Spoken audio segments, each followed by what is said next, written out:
Buenas noches a todos. Buenas noches. Brune, ahí te Sí, mandé un mensajito. ¿Lo ahí justo viste? contesté. Sí, sí. Sí, sí, sí, Bueno, sí. Yo ya a dale. ella le avisé igual, ¿eh? Buenísimo. Listo, pero que me confirme. Perfecto. Sí, yo ahora ¿Sí? ¿O le la ves aviso. mañana? Mañana creo que no, pero igual le mando. Le mando. No hay No, problema. está bien, yo le pedí confirmación. Chicos, vamos a empezar con directorio. ¿Sí? Artículo 255 en adelante. El directorio es el órgano de administración típico de las sociedades por acciones. En este momento estamos hablando de sociedad anónima, así que será de las sociedades anónimas. ¿Cuáles son las características que hacen a las funciones también del directorio? Es un órgano de actuación permanente.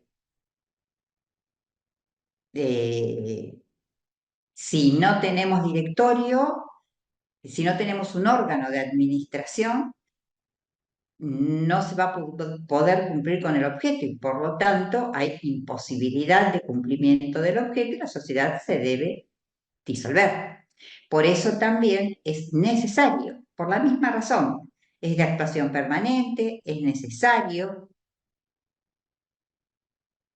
puede estar integrado por uno o más directores, es decir, que puede ser unipersonal o plural, excepto en las del 299, en donde necesariamente tiene que tener un directorio integrado por 3 directores como mínimo.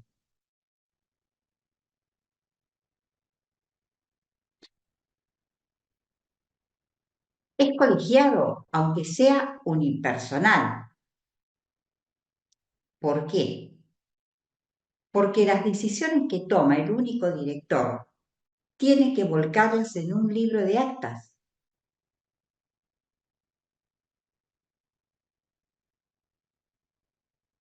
Tiene que respetar la periodicidad.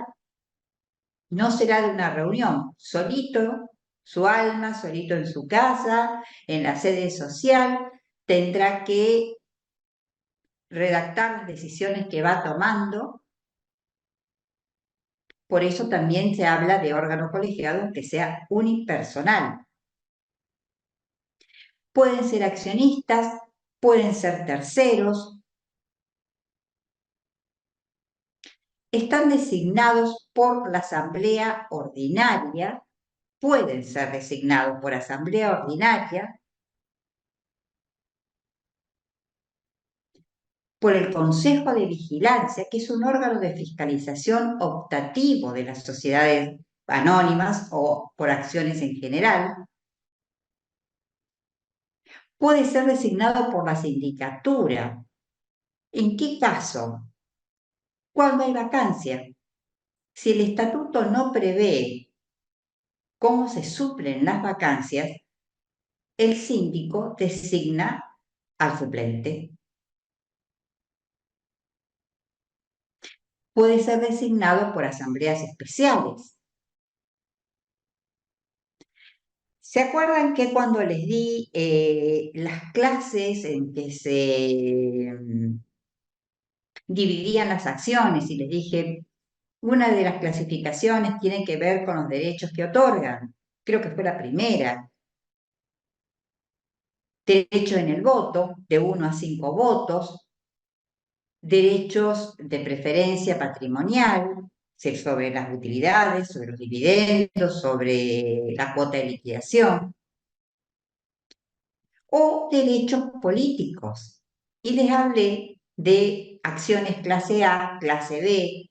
La de clase A, les di como ejemplo, podían elegir 2 directores durante 3 periodos, por ejemplo. Después se invertían, las de clase B elegían uno. Bueno, también pueden ser elegidos los directores por estas clases de acciones. Volvemos al mismo ejemplo, un directorio de 3 directores, se pacta en el estatuto, tiene que estar pactada la elección por clase, se pacta en el estatuto que las de clase A van a elegir durante los 3 primeros ejercicios, o sea, 2 directores, y la de clase B, 1. Para el siguiente periodo de 3 ejercicios también, las de clase B elegirán 2 directores y las de clase A, 1. A eso se está refiriendo. Es decir, que lo que tienen que tener en claro es que los elige, no el estatuto. El estatuto no designa a los directores. Los designa la asamblea ordinaria, consejo de vigilancia cuando está previsto en el estatuto, asambleas especiales cuando está previsto asambleas por clase en el estatuto, y la sindicatura cuando en el estatuto no está previsto las suplencias en caso de vacancia.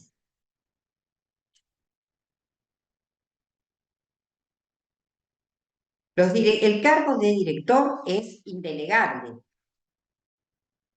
es personal e indelegable. Deben otorgar, cuando asumen el cargo, deben otorgar una garantía. ¿Qué tipo de garantía? ¿Real, personal? Eso lo determina la asamblea que lo designa.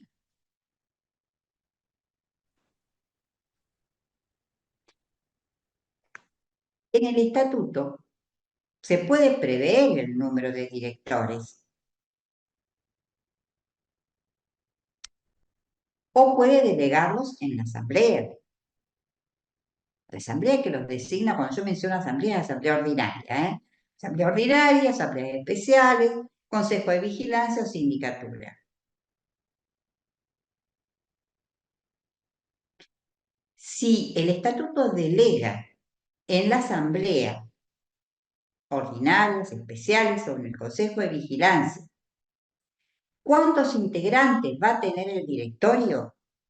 Tiene que establecer un número mínimo y un número máximo. Por ejemplo, un directorio compuesto de 1 a 5 miembros. Es la asamblea, el consejo de vigilancia, quien corresponda en su caso, quien va a precisar el número de integrantes del directorio. Tienen que, la mayoría absoluta de los directores tienen que tener domicilio especial, un domicilio real, perdón, domicilio real en nuestro país. Y todos los directores un domicilio especial. En el momento que se los designa y aceptan, el cargo tiene que estar aceptado. Y aceptan, constituyen domicilio especial. Y esto es muy importante, porque allí van a ser válidas y vinculantes todas las notificaciones que se le cursen a los directores, es decir, las relacionadas con acciones de indemnización de daños y perjuicios, acciones de remoción, de responsabilidad.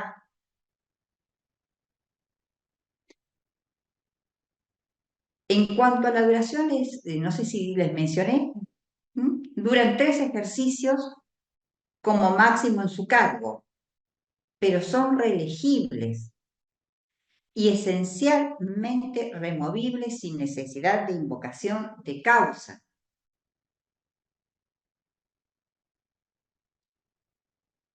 Y no se puede limitar esta posibilidad de remover directores.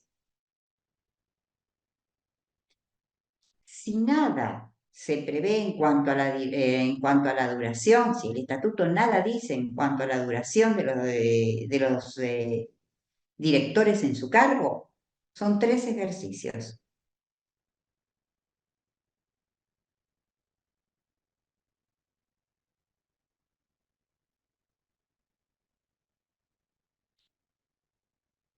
¿Cuáles son las prohibiciones e incompatibilidades para ejercer el cargo de director? Artículo 264. 164, sí.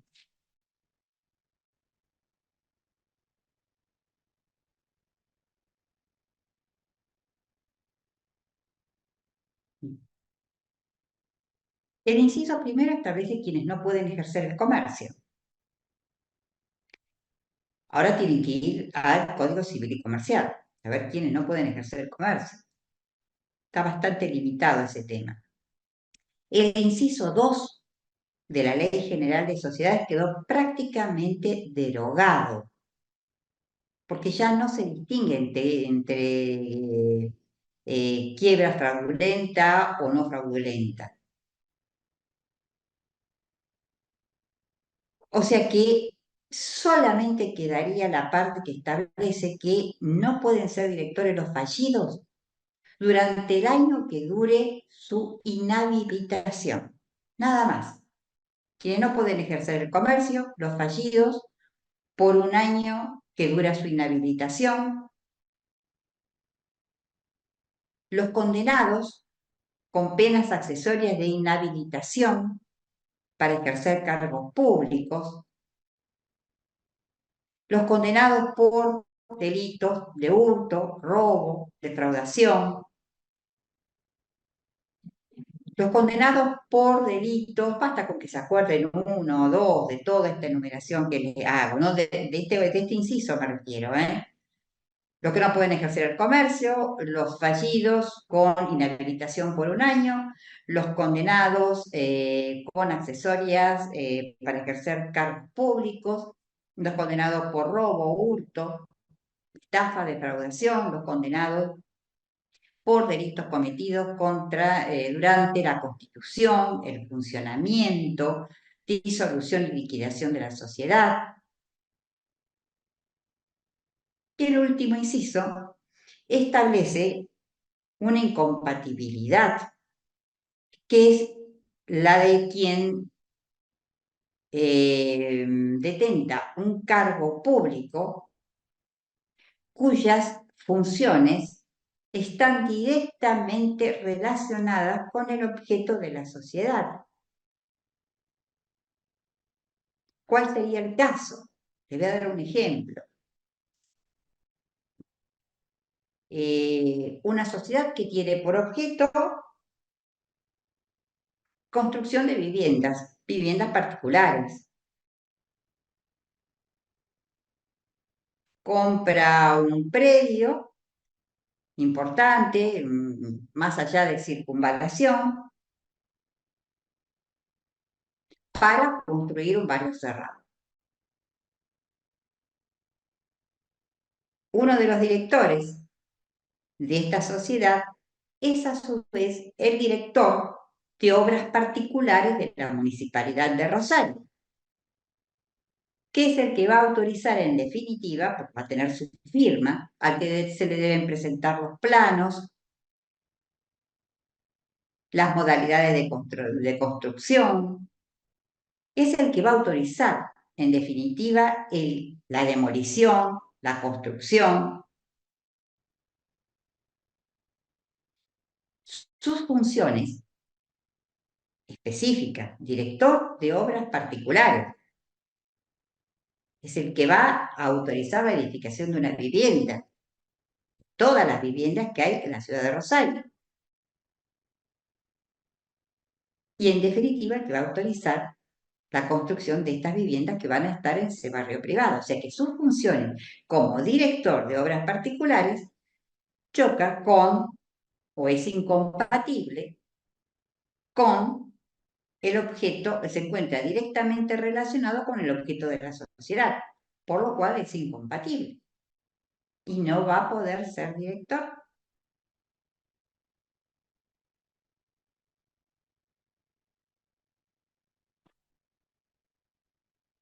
Hasta 2 años después del cese de sus funciones.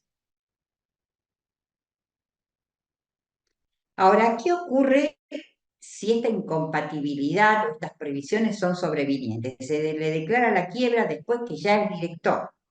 Incurre en alguno de los supuestos del inciso 3 después de que ya es director, o del inciso 4.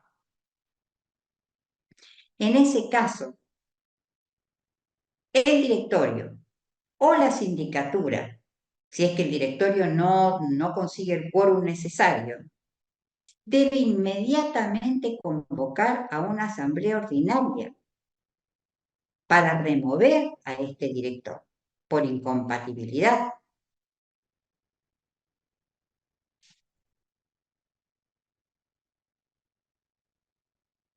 Si el directorio o la sindicatura no convocan asamblea, pueden convocarla a pedido de accionistas, cualquiera, de cualquier accionista, no hay un porcentaje, pero tienen que convocarla para que se celebre dentro de los 40 días de la petición. ¿Por qué les remarco esto? Porque se pregunta. Tienen que convocarla. Ajá. ¿Y qué más? ¿Y cuándo se tienen que celebrar? ¿Cuál es el plazo de convocatoria? 40 días. No, señores. El plazo de convocatoria es inmediato. Tiene que celebrarse dentro de los 40 días de que se ha presentado la solicitud de convocatoria. Es un error muy común y es una pena.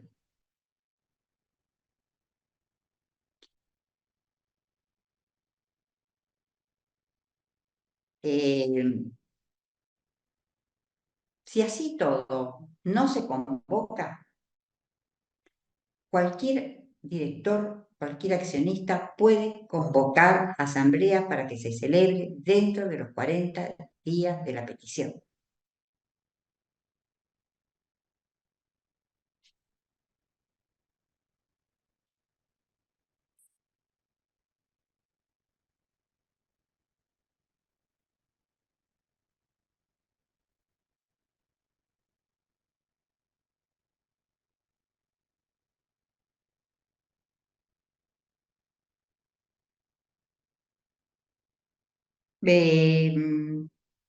Quiero aclararles algo con respecto a los directores designados en la asamblea ordinaria.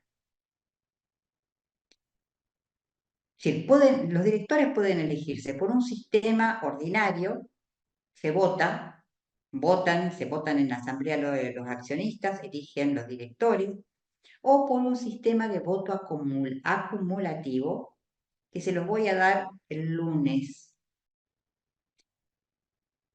Por ahora solamente les voy a decir que cuando son elegidos por asambleas especiales, esas asambleas de clases, no pueden ser elegidos a través del sistema de voto acumulativo, solo es viable el sistema de voto ordinario.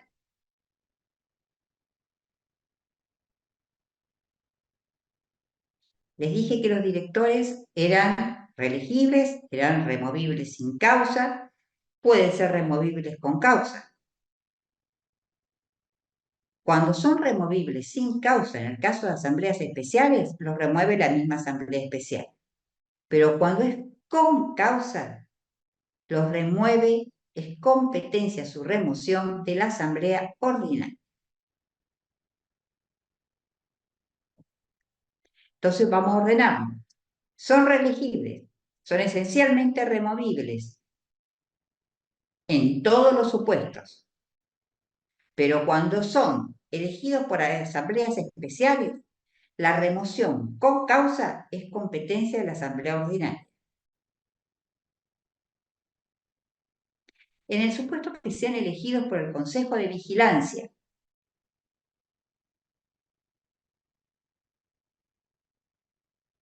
les dije que duraban, si eran elegidos por asamblea, duraban 3 ejercicios. Si son elegidos por el Consejo de Vigilancia, duran 5 ejercicios. Y si los integrantes del Consejo de Vigilancia también han sido elegidos por el sistema de voto acumulativo, no pueden elegir directores, el Consejo de Vigilancia no puede elegir directores a través del sistema de voto acumulativo. Lo vamos a volver a ver en la clase siguiente, pero de cualquier manera, ya que estamos hablando de reelección y remoción, se los menciono. En este caso también, es decir, cuando son elegidos por el Consejo de Vigilancia, la remoción causada es competencia de la Asamblea Ordinaria. La remoción sin causa, competencia del mismo Consejo de Vigilancia que los designó. ¿Está?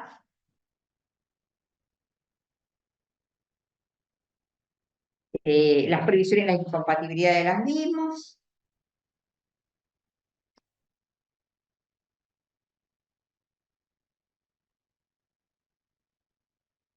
Funcionamiento del directorio, 260.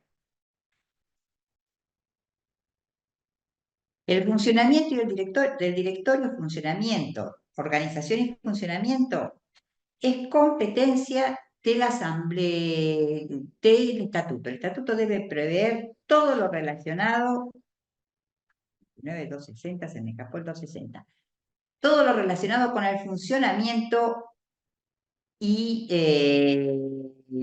con la organización y funcionamiento, con la constitución, perdón, y funcionamiento del directorio. ¿A qué se está refiriendo el 270 cuando les dice que el estatuto debe prever todo lo relacionado con el funcionamiento con la organización del directorio? Número de directores, su caso,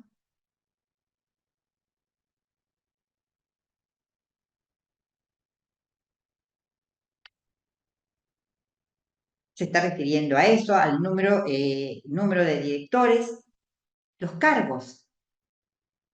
¿Qué cargos hay en el directorio? Presidente, sin duda. Hay cargos que son ineludibles. El presidente, el secretario, el tesorero. Pero pueden existir otros cargos. El de vicepresidente, prosecretario, protesorero, vocales. Bueno, ¿qué cargos?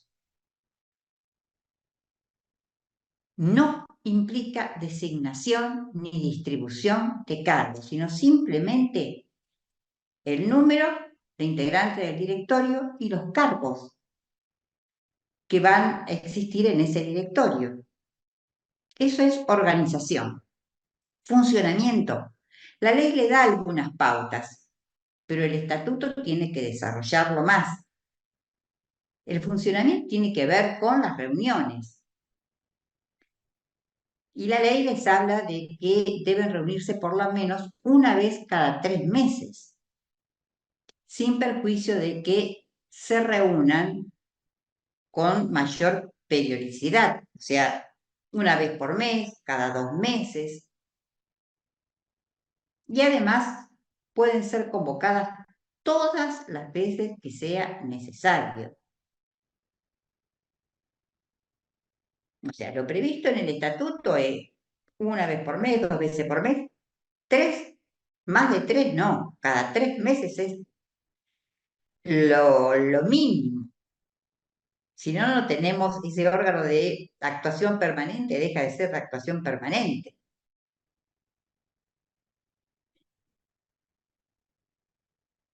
El quórum.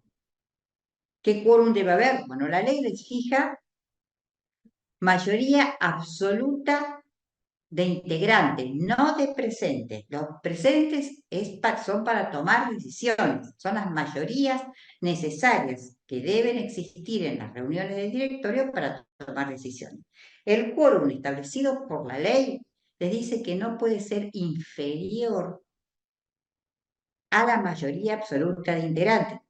¿Puede establecer el estatuto una mayoría superior? Sí, sí, puede haber una mayoría superior, pero no inferior a la mayoría absoluta de integrantes. Esto tiene que ver con el funcionamiento. ¿Cada cuánto se van a reunir? ¿Con cuánta antelación deben ser convocados a reuniones de directorio? Esas notificaciones van al domicilio que constituyeron. ¿Cuál es el quórum? porque les acabo de decir que puede ser distinto al previsto por la ley, puede ser mayor, no menor. ¿Cuáles son las mayorías para tomar decisiones?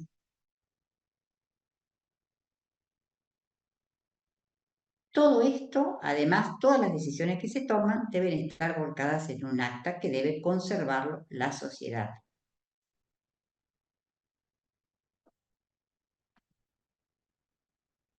Vamos a ver ahora quién convoca.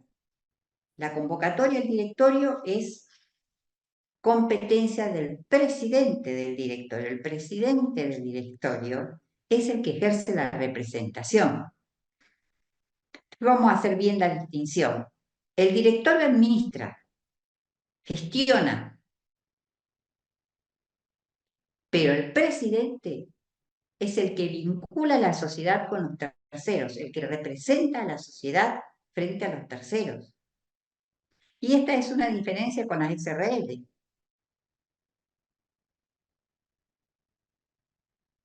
En la SRL el gerente administra y representa.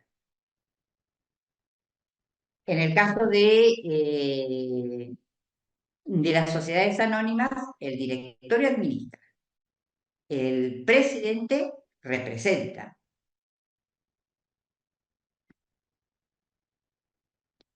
Le dije que la convocatoria la hace el presidente. La puede hacer per se, porque él lo considera necesario, o a pedido de algún director. En ese caso, debe celebrarse la reunión dentro del quinto día corrido, la ley no habla de día hábil, del quinto día de que se solicitó la convocatoria. Si no convoca, cualquier director puede convocar.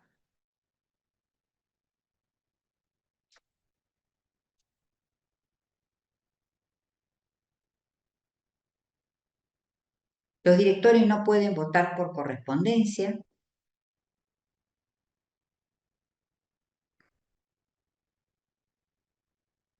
Sí pueden otorgar poder para votar a otro director. Estamos hablando de reuniones de directorio, ¿eh? Nada que ver con las asambleas. Olvídense de las asambleas por ahora.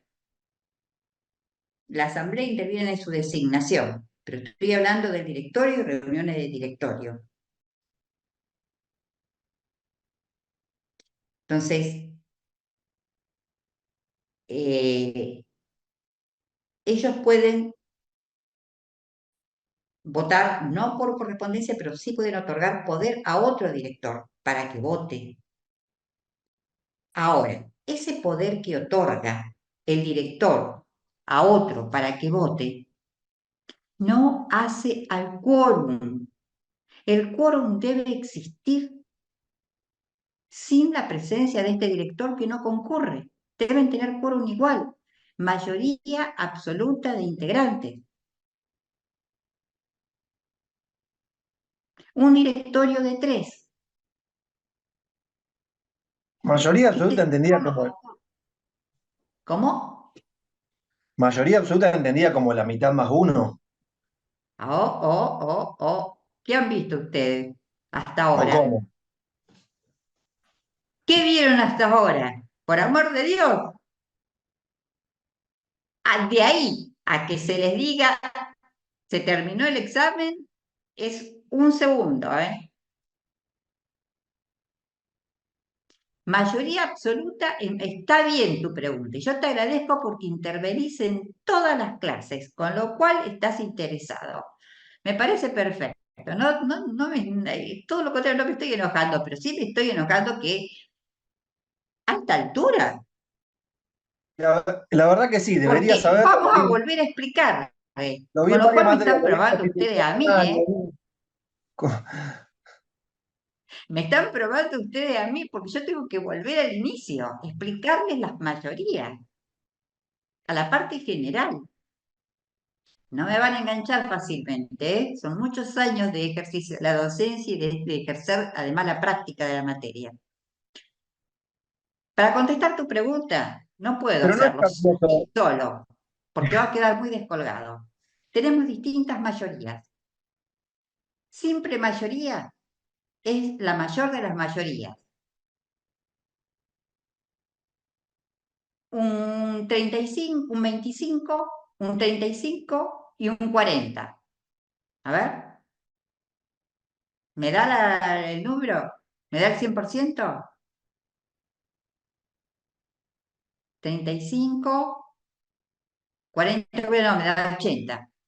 No, tenemos un 40%,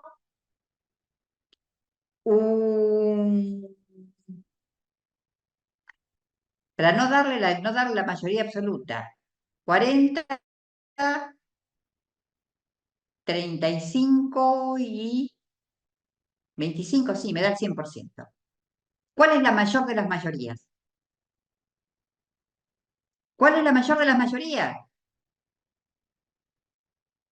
Y en el caso de que sea 25 o 35, el resto, 25, 35 y 40. 40. 40. Eso es mayoría simple. ¿Sí? Ahí tenemos el 100%. Eso es mayoría simple. Luego tenemos mayoría absoluta. Mayoría absoluta es más de la mitad. No es mitad más uno. Eso es una mayoría distinta. Es como unanimidad. Es otra mayoría. Pero ya no tenemos más en la ley. Hace muchísimo que la Ley General de Sociedades, desde sus inicios, no ha hablado de mitad más uno. Había quedado un resabio de esto en las personas jurídicas del Código Civil, que hoy tampoco, salvo casos excepcionales, se habla de mitad más uno. Mayoría absoluta es más de la mitad, son porcentajes. Por eso les dije 40, 35 y 25. Son porcentajes. Mayoría absoluta es más de la mitad. Tengo un directorio de 3. Ustedes me van a decir, bien, ¿cuál es el quórum? Mayoría absoluta de integrantes del directorio. ¿Yo cómo hago para saber cuál es la mayoría absoluta? 2 directores. ¿Por qué? Porque yo no puedo dividir a una persona. Ya tengo más de la mitad, pero más de la mitad no es un director y medio. ¿Qué hago? ¿Lo corto por la mitad? No. Más de la mitad ya son 2. O sea que necesito 2. El tercer director, que es el que no está presente y otorgó voto, y otorgó a otro un poder para votar, no suma, no se lo computa para el quórum. Pero si hay 2 presentes, ya tengo mayoría absoluta. Mayoría grabada. Fíjense de lo que estoy hablando. Simple mayoría, mayoría absoluta, más de la mitad. Mayoría grabada es cuando es más de la mitad. Estamos hablando del 60%, 70, 75%. En las sociedades de responsabilidad limitada, el artículo 160 les dice que para toda modificación de estatuto se necesita el 75, se puede pactar el 75%, o se requiere el 75% de asistentes, salvo que el estatuto permita una mayoría inferior, que no puede ser inferior a la mayoría absoluta. El 244 de la Ley General de Sociedades, que se refiere especialmente a temas de asamblea extraordinaria en las sociedades anónimas, les exige que para los casos de la última parte del 244, para que una moción sea aprobada, se requiere el 60% de presentes. Ahí tienen mayorías agravadas.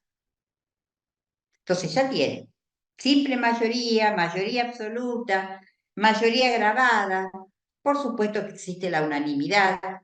En casos excepcionales, en la parte General de Personas Jurídicas del Código Civil y Comercial hay supuestos de excepción donde se habla de la mitad más uno, pero no es mayoría agravada. Entonces el quórum para que el directorio sesione, se reúna válidamente, es mayoría absoluta de integrantes del directorio. Para deliberar o para que una moción sea aprobada, luego vienen las deliberaciones y luego tiene que tener un orden del día. Se debe respetar ese orden del día, hacer el tratamiento de los puntos que se van a ir tratando y sobre los cuales se van a resolver. Para ello se necesita mayoría absoluta de presentes. Pero recuerden que si hay que vuelvo entonces, si hay un accionista que no asiste, puede otorgar poder para que otro vote, por supuesto le va a dar el sentido de su voto, pero no se computa ese poder que otorga para el quórum.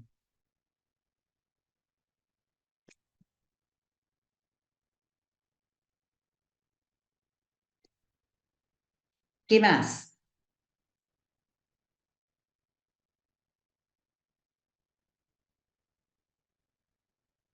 Vamos a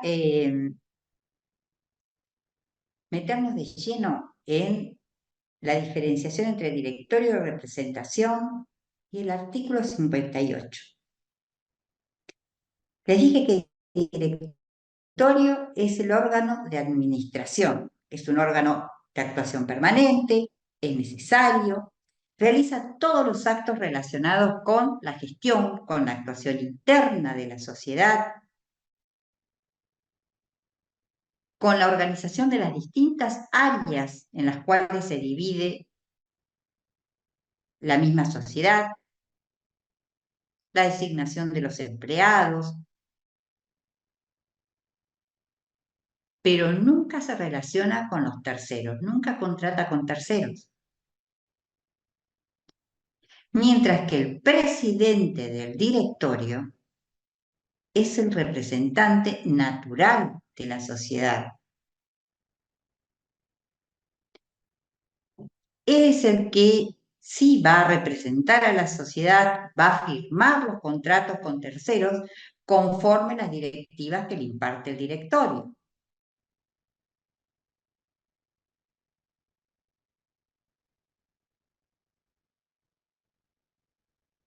Y si bien el estatuto puede autorizar a uno o más directores a realizar alguna tarea de representación, nunca va a ser en forma conjunta con el estatuto que uno más directores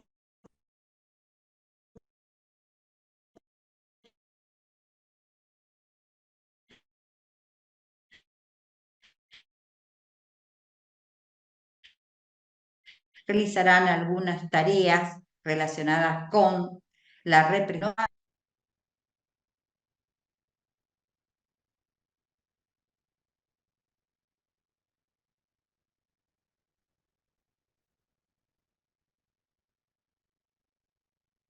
El tema de la representación de la sociedad está íntimamente relacionado con un artículo que ustedes lo deben haber visto, no una vez, varias veces, que es el artículo 58 de la Ley General de Sociedades. Sumamente importante que lo estudien, lo lean, hasta lo memoricen, porque es parte de la columna vertebral de la sociedad como personas jurídicas. Si ustedes tienen la ley al lado, léanlo. Yo creo que prácticamente me lo sé de memoria. Se dice que los administradores o representantes de una sociedad por decisión del contrato, del estatuto o por imperio de la ley. No, mejor dicho, les dice, quienes administran y o representan a la sociedad por disposición contractual o por imperio de la ley, obligan a esta por todos los actos que no sean notoriamente extraños al objeto social. Les aclaro que dejé de lado puntos que voy a tratar después, porque este tema es importante y no quiero que me agarre el final de la clase sin haberlo dado. O sea que en realidad los representantes de la sociedad obligan a esta por aquellos actos que no resulten notoriamente extraños al objeto social. Ahí nos paramos. Vamos a ir analizándolo este artículo por parte. No sé si lo han hecho antes. ¿Lo vieron antes? ¿Sí o no? Sí y no, me han dicho. ¿Lo vieron, Brune? ¿No te acordás? Si lo han visto. Yo para ir rápido o no. Perdón, justo te contesté lo de Ale. Si me puedes repetir. Si el artículo 58 Ricardo se los dio Sí, desmembrado, varias veces. Sí, lo repitieron. tenemos la misma obsesión. O sea que acá no hay posibilidad de que se equivoquen, ¿eh? Coincidimos en que tienen que saberlo e interpretarlo correctamente. Entonces, ellos pueden realizar y obligan a la sociedad todos aquellos actos que no sean notoriamente extraños. Acá hacemos un paréntesis, porque nos obliga a distinguir entre actos directamente relacionados con el objeto, actos que no son notoriamente extraños, no están directamente relacionados con el objeto, pero tampoco son notoriamente extraños. Y aquellos actos que sí son notoriamente extraños y que no tienen ninguna relación con el objeto. Los actos directamente relacionados con el objeto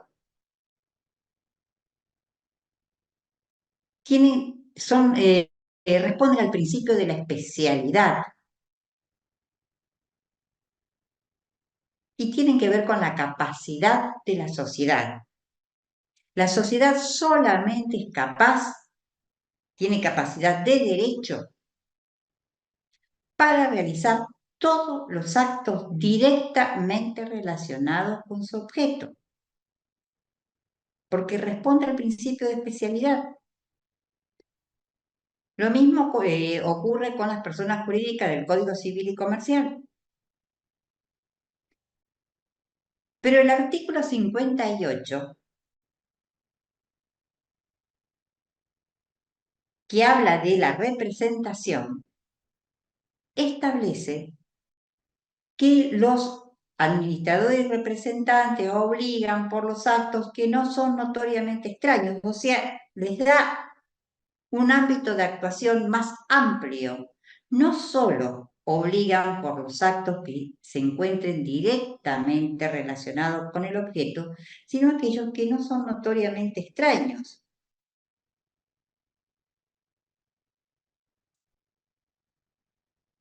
O sea que este artículo, el 58, que determina las facultades de los administradores y hasta dónde pueden obligar a la sociedad, responde a la teoría de la apariencia.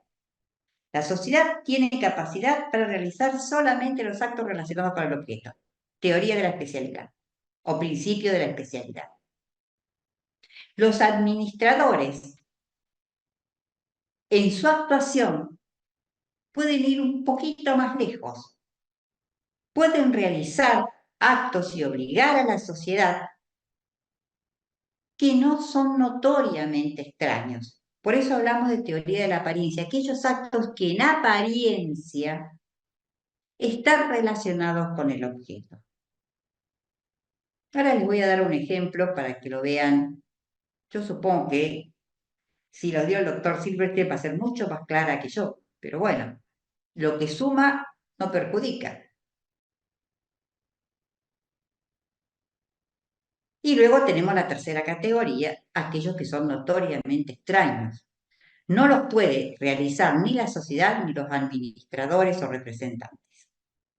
Profe, Por ejemplo, perdón. le hago una consulta. El caso este de los administradores que pueden realizar actos que no sean notoriamente extraños. ¿Eso es diferente en la SRL?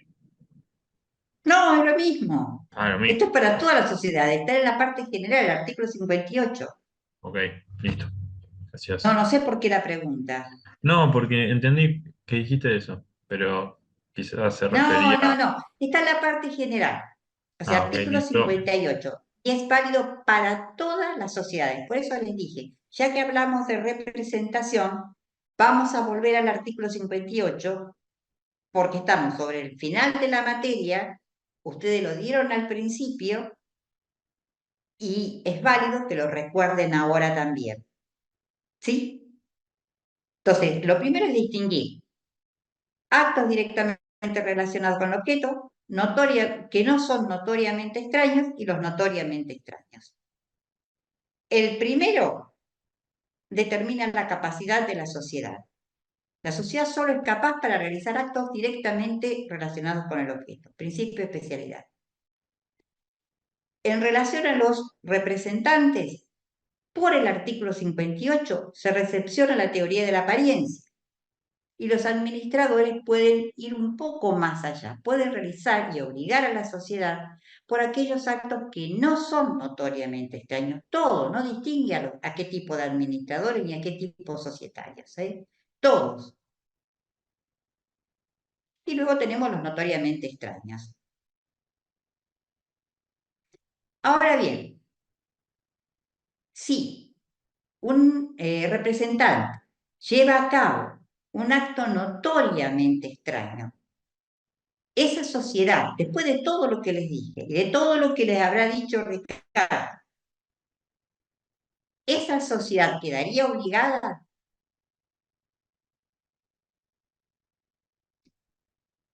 Recuerden que la sociedad solo tiene capacidad para los actos directamente relacionados con el objeto y los administradores y representantes solo pueden obligar a la sociedad por actos directamente que no son notoriamente extraños. Después de esto, ¿podría la sociedad quedar obligada por actos notoriamente extraños? No, No, claro que no, no, no. Y si estos representantes, en violación del artículo 59 que determina qué actos pueden, a ver, no solo qué actos pueden realizar, sino eh, las responsabilidades, el 59 y el 274 habla de responsabilidad de los administradores. Si estos administradores, en violación del 54 y del 59 y del 274, celebran un acto notoriamente extraño, ¿la sociedad podría ratificarlos?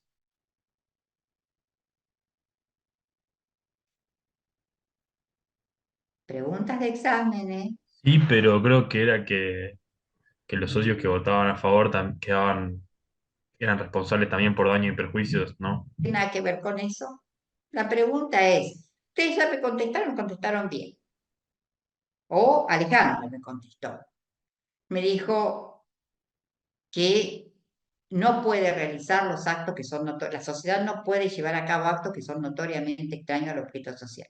Ahora la pregunta es distinta. Estos actos los realizan los administradores o los representantes, mejor dicho. Celebran un contrato con un tercero relacionado con un acto notoriamente extraño al objeto social. ¿La sociedad podría ratificarlo?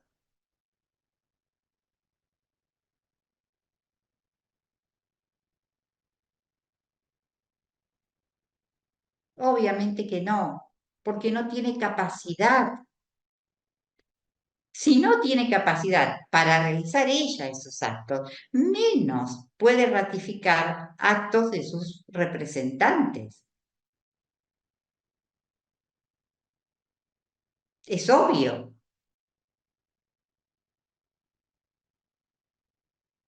¿Qué va a pasar con estos actos? Los representantes o administradores quedarán obligados al cumplimiento de los actos, pregunto. No, por los daños y perjuicios. Pero O la sea que, sociedad no queda obligada. Ah, ¿qué me vas a preguntar, Alejandro? no, sí, entonces con respecto a la capacidad de la sociedad, se ve reducida en cuanto a los actos que son extrañamente, Reducida. Esa es la notoriamente extraños al capacidad de objeto. derecho de la sociedad. No me agregues palabras que yo no dije. No, Y entonces, no está reducida. Está bien, limitada, si es lo que vos limitada. querés buscar. Está limitada a la realización de actos directamente relacionados con el objeto. Ese es el principio de especialidad. Los administradores tienen un plus, pero tiene que ver con la celeridad de las contrataciones comerciales o no comerciales, pero tiene que ver con eso. Entonces ellos pueden realizar actos que obliguen a la sociedad siempre y cuando no sean notoriamente extraños. O sea, los que no son notoriamente extraños, sí los puede y quedan obligados y luego van a responder ante la sociedad por los daños y perjuicios. Lo que no pueden realizar es actos notoriamente extraños, ni la sociedad ni los representantes.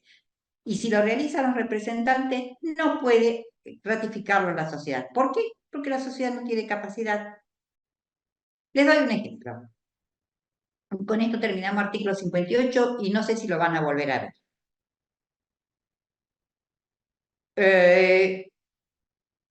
Tenemos una sociedad que se dedica a la construcción de viviendas. Viviendas particulares. Volvemos al tema de viviendas particulares. Se dedica al tema de viviendas particulares.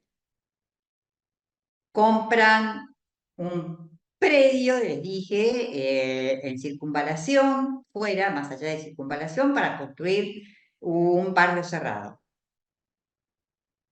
Ese acto, ¿dentro de qué categoría estaría? Compran maquinarias para la construcción. Ese acto, ¿dentro de qué categoría estaría? Les mencioné tres. Y dentro de los que tienen que ver con el objeto de la sociedad. Están directamente relacionados con el objeto de la sociedad. Ahora, compran automóviles. Pueden ser camionetas, pueden ser camiones, pueden ser autos, sin necesidad de ser una camioneta. ¿Está directamente relacionado? No sé. No, pero no son notoriamente extraños, porque podrían ser más reales. Exacto, muy bien. Pero no son notoriamente extraños, porque puede ocurrir que que con esos camiones se transporte material, que con esas camionetas se utilice para trasladar a los obreros o a los arquitectos, a los gerentes, eh, no sabemos, pero no es notoriamente extraño. Ahora, si esta representante otorga una fianza a favor de otra sociedad, otra persona jurídica,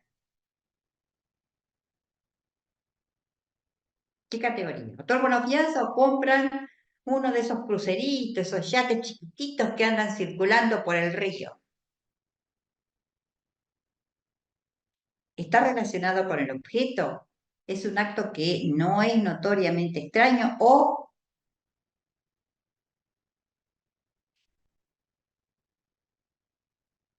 es notoriamente extraño? ¿Cómo le va a otorgar una fianza? ¿Qué tiene que ver con el objeto?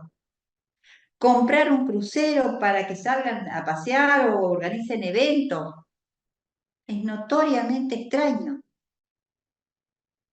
Esos actos no los puede realizar porque No tienen facultades los administradores y representantes y no tiene capacidad la sociedad. Se terminó artículo 58, nos vamos a otro punto.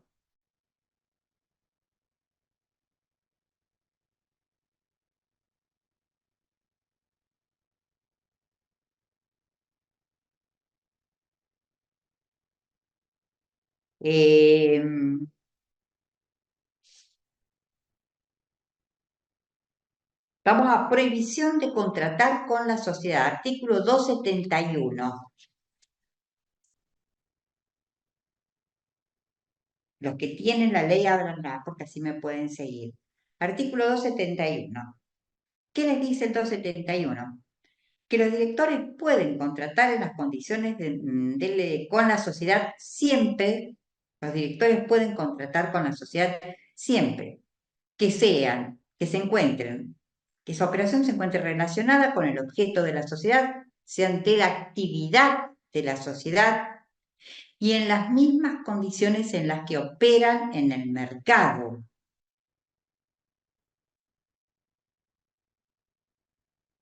En este supuesto, o sea, cuando se dan las dos condiciones, no una u otra, las dos condiciones, que se trate de la actividad de la sociedad y en las mismas condiciones en las que operan en el mercado, en ese caso no necesita ninguna autorización ni previa ni posterior para realizar la operación. Por ejemplo, una automotriz. Uno de sus directores desea comprar un automotor, un automóvil, que es fabricado por esta empresa, por esta sociedad. ¿Podría hacerlo? Sí. O sea, en principio sí, porque es de la actividad. Vamos a ver si es de las condiciones de mercado. ¿Qué significan las condiciones de mercado? Al mismo precio que saldría la venta en el mercado. Precio, condiciones de venta, formas de pago. ¿Puede tener una bonificación? Sí, un descuento. Lo que no puede venderle la sociedad al director es a un precio irrisorio, porque entonces nos falta el segundo recaudo, no es en las condiciones de mercado.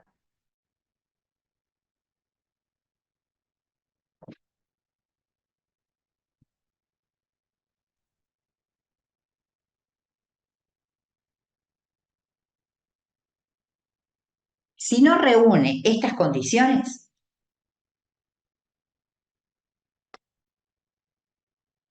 la operación podría llegar a celebrarse, pero ahí sí se va a requerir la autorización previa del directorio o de la sindicatura si no hay quórum en el directorio, pero requiere de la autorización del directorio como órgano.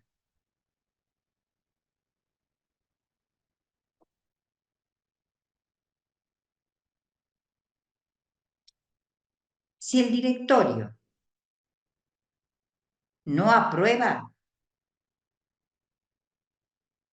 la operación es nula, no se puede realizar.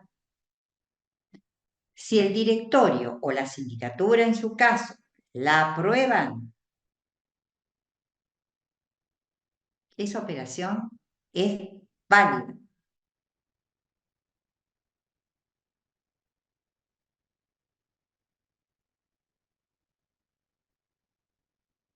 Es válida. Pero ahí no termina la cosa. Esa decisión del directorio, de la sindicatura, de aprobar la operación, a pesar de que no reúna los requisitos de la primera parte del 271, debe someterlo a consideración de la Asamblea. Si la Asamblea ratifica lo actuado por el directorio, o sea, esa aprobación que otorgó el directorio, ya no se trata de la operación en sí. Se aprueba o ratifica la aprobación del directorio, el contrato es válido. Si la asamblea no aprueba, el contrato sigue siendo válido, porque ya lo aprobó el directorio,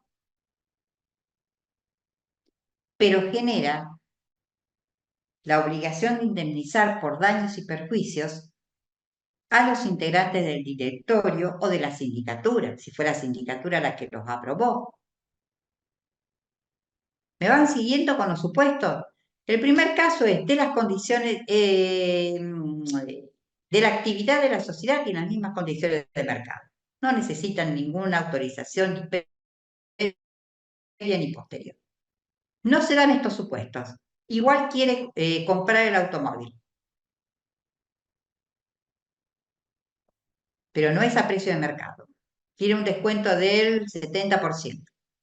Se realiza la operación, se realiza el contrato. Lo tiene que someter a la aprobación del directorio. El directorio lo aprueba. El contrato es válido.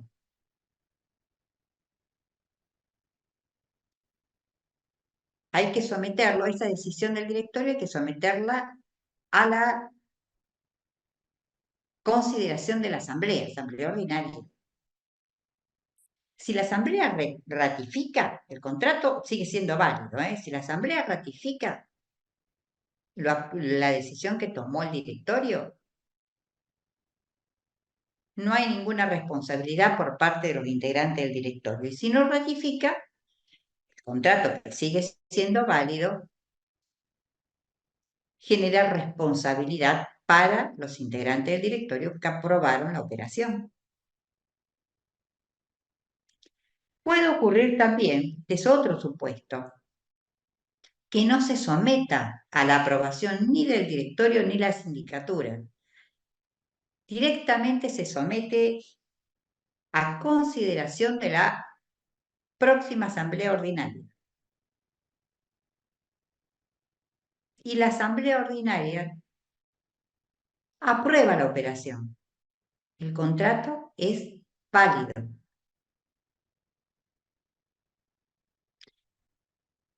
No reúne los requisitos de la primera parte del 271, no se sometió a la consideración y aprobación del directorio, directamente se lo presentó a consideración de la asamblea. La asamblea lo aprobó, es válida la operación.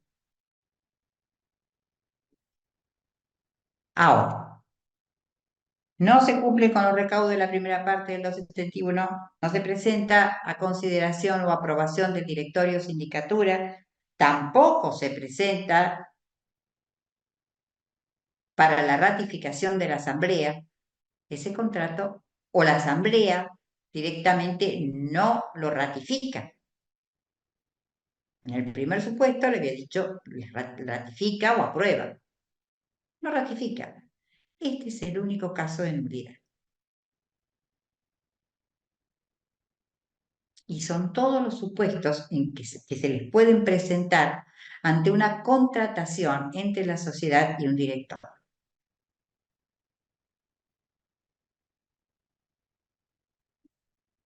Luego tenemos el caso del director con interés contrario y la actividad en competencia. ¿Esto lo entendieron?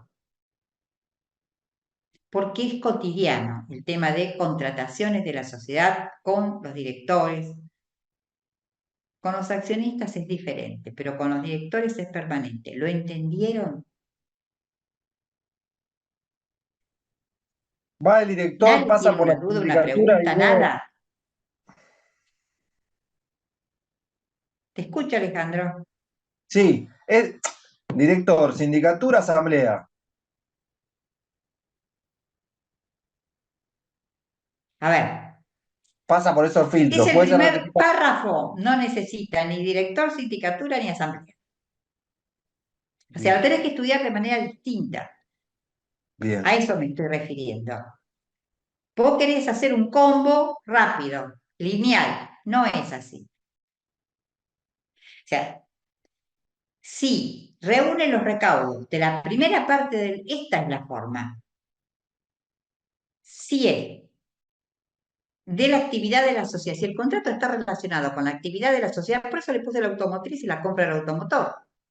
Si está relacionado con la actividad de la sociedad y se vende en las mismas condiciones del mercado, o sea, condiciones de precio, de forma de pago, ese contrato no requiere eso lineal que vos marcaste. Aprobación del directorio, sindicatura o asamblea, no requiere nada. Es válido el contrato por sí mismo. No te compliques la vida. Ahora, si no reúne los dos recaudos, reúne uno solo o ninguno, estamos en otra situación. No podemos decir que el contrato de por sí es inválido. Tenemos que ver. Ese contrato tenemos que someterlo a la aprobación del directorio. Y si el directorio no tiene el quórum necesario para tomar una decisión, para después votar, deliberar y votar, es la sindicatura la que va a decidir sobre la aprobación o no. Si el directorio o la sindicatura no lo aprueban, el contrato no se celebró todavía, porque les dije que la aprobación era previa. ¿Estamos? No hay celebración de contrato, no hay operación. Esta autorización es previa, entonces no se puede celebrar ningún contrato.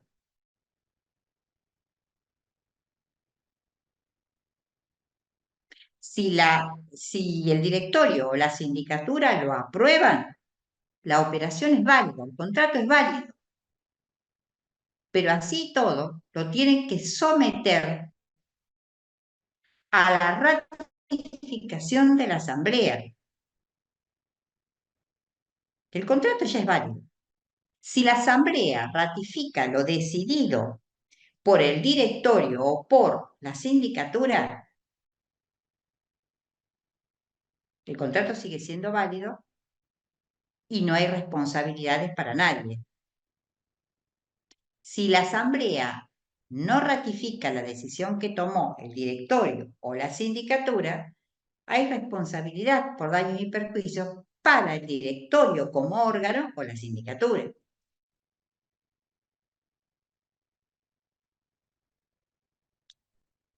Otro supuesto, cuando no se somete a la aprobación previa del directorio o la sindicatura. Se celebra el contrato y directamente se presenta. Tenemos una asamblea dentro de 30 días, dentro de 15 días, por celeridad, a veces por apuro, otras veces por otros motivos. Se va a celebrar la asamblea directamente, se presenta ante la asamblea. No es que va el director directamente, habla, se expone en la asamblea y pide la aprobación. No, no. Tiene que pedir que se incluya en el orden del día la celebración de ese contrato. Porque les dije que hay un orden del día. Las asambleas se convocan a través de un sistema muy rígido, que es de orden público. Y eso incluye un temario, que se llama orden del día. Entonces, la compra de este automotor hay que incluirlo en el orden del día que va a tratar la asamblea ordinaria en este caso. No obtuvo la aprobación previa. Va directamente a la asamblea. Si la asamblea aprueba el contrato es válido. Si la asamblea no aprueba,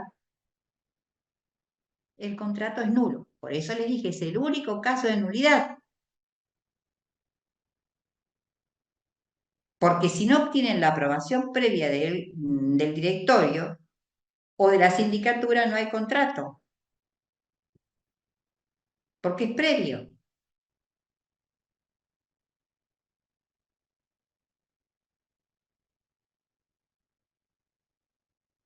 ¿Estamos?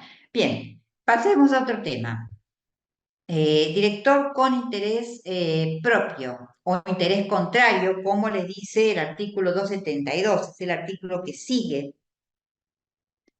Perdón, pero me duele muchísimo el cuello, así que...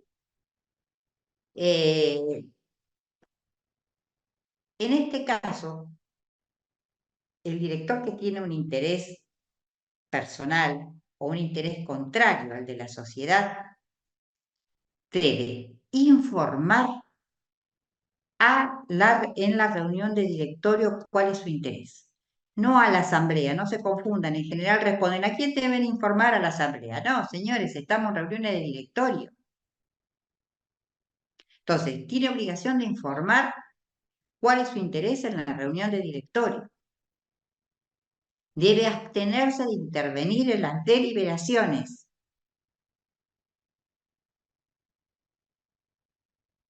Y esto lo agrego, y debe abstenerse de votar.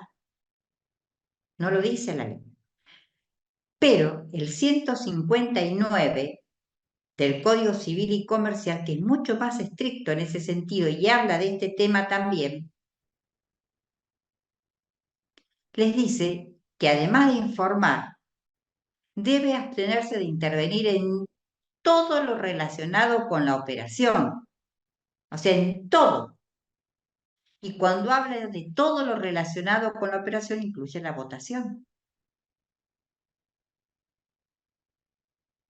La ley se limita a decir que debe informar, abstenerse de intervenir en las deliberaciones. Doctrinariamente hace mucho que entendemos que no puede votar, obviamente. Esto lo aclaró, o quedó mucho más claro para todos, con la redacción del artículo 159 del Código Civil y Comercial. En el supuesto de que no informe, interviene en las deliberaciones, vota, ese director es pasible de los apercibimientos previstos en el artículo 59. Yo les dije que es el 59 y el 254 son los íconos de las responsabilidades de administradores y representantes societarios. Uno está en la parte general y otro en la parte especial para sociedades anónimas.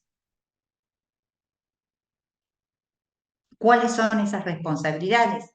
Responde ilimitadamente por los daños y perjuicios que le causa a la sociedad por haber violado el 272.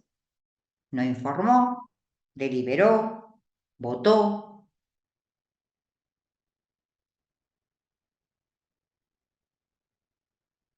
Pero esto es con respecto al director. ¿Qué pasa con esa decisión, con la decisión que se tomó en la reunión del director? O sea, el director ya sabemos, no informó, deliberó, votó,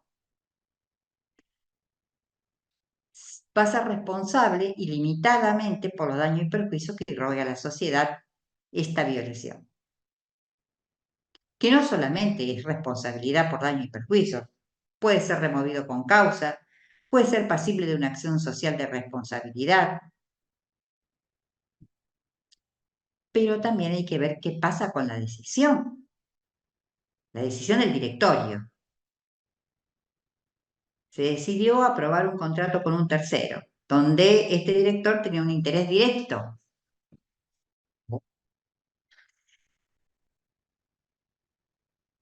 Que no es lo mismo que lo que les dije antes. Si su intervención en la deliberación, su votación, fue decisiva, esa decisión es nula. Si su intervención no incidió en la decisión que se tomó, es decir, se aprobó, no se aprobó la moción, si no incidió, la decisión es válida. Esto lo tienen que saber distinguir. El incumplimiento genera para el director los apercibimientos previstos en el artículo 59. Pero tienen que ver qué pasa con la decisión, porque hay una decisión del directorio que ya se tomó. Entonces, si si su voto incide en la decisión es nula. Si hubiera sido lo mismo, con o sin su voto, con o sin su intervención, porque se hubiera llegado igual al quórum, porque se hubiera llegado igual a la aprobación, por ejemplo, de la moción, la decisión es válida. ¿Está? Actividad en competencia. Acá la prohibición de actividad en competencia, tanto en las sociedades de responsabilidad limitada como en las sociedades anónimas, es en este caso, para los directores. En el caso de las SRL, para los gerentes. ¿Por qué? En el caso de las sociedades personales, la prohibición de actividad en competencia es para los socios. Y voy del menos al menos. En las sociedades personales, ¿por qué la prohibición es para los socios? Porque cualquiera administra, cualquiera representa. Todos tienen acceso a la información relacionada con la sociedad. En cambio, en las SRL y en las sociedades anónimas, esa información, el acceso a esa información en principio en las SRL, si bien tienen acceso, los socios, quienes manejan la información relacionada con la sociedad son los gerentes, es el órgano de administración. Y esto es mucho más estricto en las sociedades anónimas.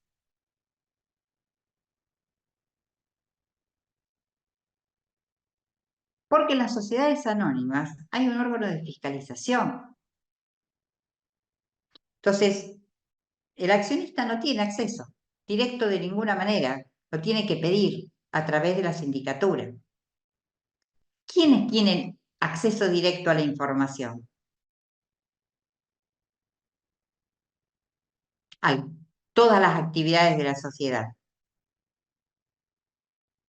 a los contratos que va a celebrar la sociedad con los terceros. ¿Quiénes? ¿Socios? ¿Accionistas?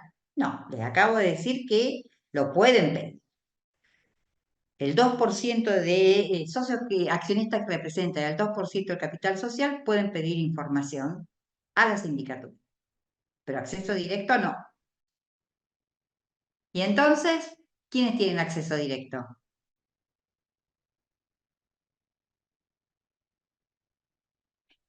Vamos, gente. Los integrantes del órgano de administración, ellos gestionan, administran, son los que deciden sobre los contratos, son los que tienen el conocimiento de las actividades sociales, de la marcha de las mismas. Por lo tanto, la prohibición de actividad en competencia recae sobre ellos. Y el artículo les dice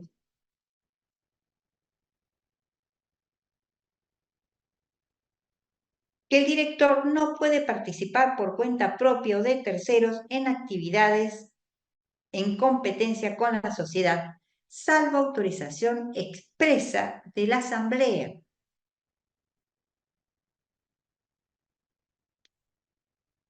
Y en caso de que participen en actividades en competencia, se les aplica los apercibimientos del artículo 59 de la Ley General de Sociedades y también del 274.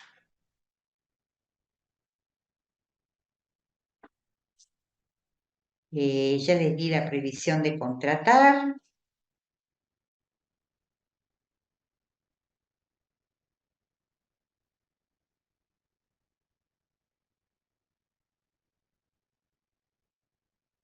A ver si...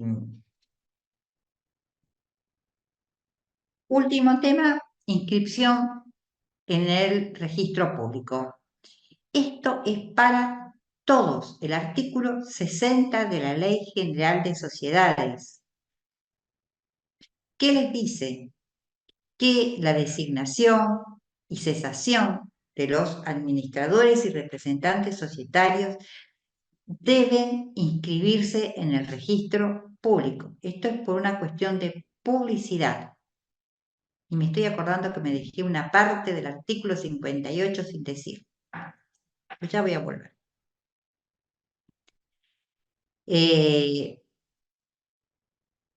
Obligación de inscribir la designación y cesación en sus cargos de los administradores y representantes.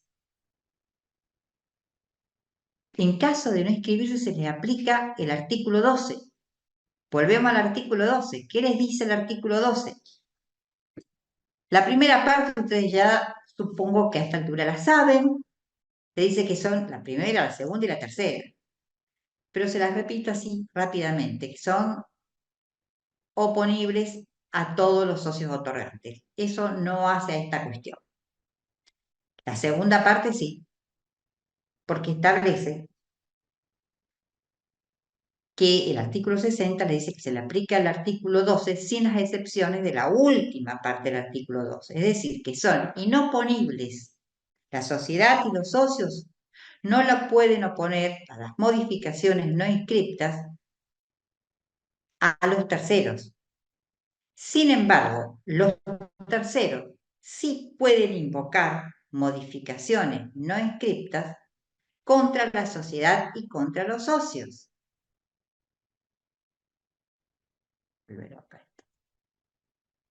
¿Qué quiere decir esto? Tenemos un directorio.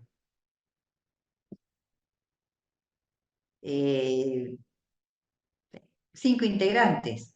Vamos a cambiar el número. El presidente del directorio es Juan Pérez.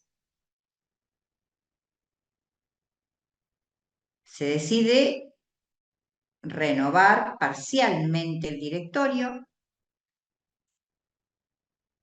entre ellos, por asamblea, ¿no? Se decide la renovación parcial. 3 directores van a dejar sus cargos, entre ellos Juan Pérez, que es el presidente del directorio. Pero esta modificación de administradores no se inscribe en el registro público. Al no inscribirse en el registro público, es inoponible a los terceros. Es decir, se designa inmediatamente, se llama una asamblea que designa los 3 nuevos directores, entre ellos a Pablo Rodríguez, que va a ser el presidente del directorio. En una reunión de directorio se resuelve celebrar un contrato con un tercero. Ese contrato lo firma Pablo Rodríguez.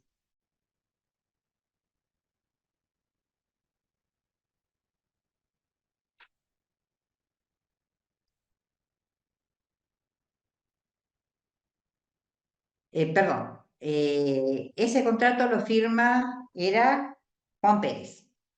Lo firma Juan Pérez, que es el director sin inscripto, que fue reemplazado luego por otros directores. Era el presidente del directorio anterior. Lo firma. El contrato es válido. ¿Por qué? Porque las modificaciones no inscriptas, la sociedad y los socios no pueden ser alegadas contra los terceros. O sea que este contrato firmado por Juan Pérez es válido, que no se inscribió la modificación. La inversa. La ley le dice que los terceros sí pueden invocar las modificaciones no inscriptas contra la sociedad y contra los terceros. El contrato lo firma el nuevo presidente.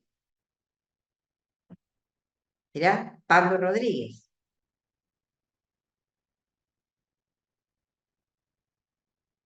Esta modificación y este contrato es válido. Y los terceros pueden alegar que ese contrato es válido porque es una modificación, aunque sea una modificación no inscripta, por disposición del artículo 12. ¿Me entendieron? Si no entendieron, lo repito. Poco que lo entiendan, nada más. Requisito ineludible: inscripción en el registro público de la designación y cesación de administrador. Si no se inscriben, nos vamos al artículo 12, la segunda parte del artículo 12, que dice que modificación, que la sociedad y los socios no pueden invocar contra terceros las modificaciones no inscritas. Sin embargo, los terceros sí pueden alegar contra la sociedad y contra los socios las modificaciones no inscritas. Bueno, directorio integrado por 5 integrantes, hay un recambio de tres directores, entre ellos el presidente, que era Juan Pérez.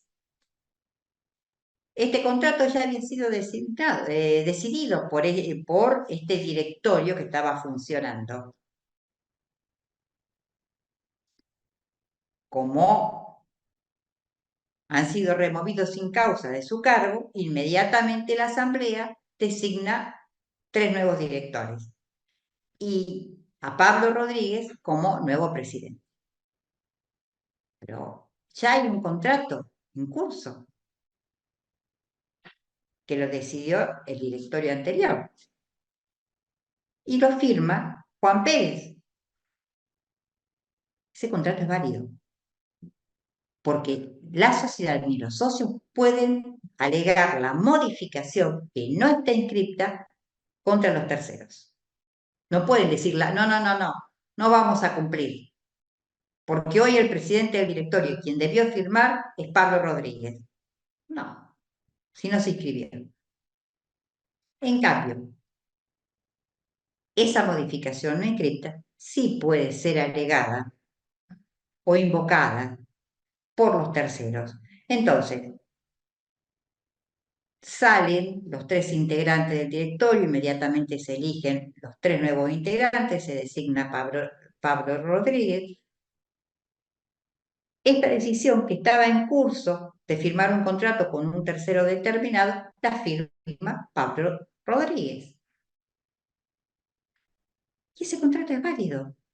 Para el tercero es válido y el tercero puede sostener, es válido, aunque no esté inscrito, porque yo sí puedo alegarla por el imperio de la ley, puedo alegarla contra la sociedad y contra los terceros.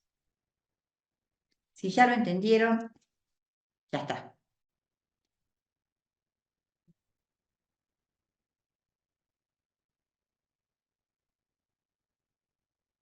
¿Se puede organizar un comité ejecutivo? Uy, ya estamos sobre la hora.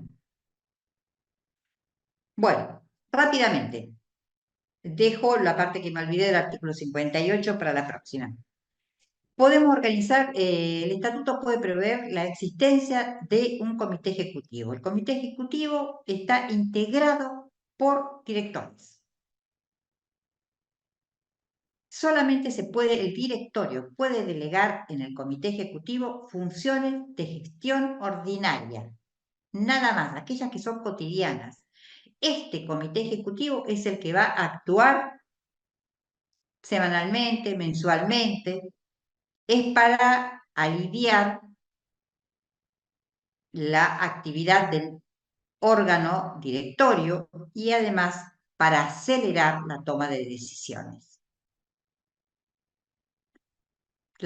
Son directores, así que las responsabilidades son las mismas. Se le aplica el 59 y el 274.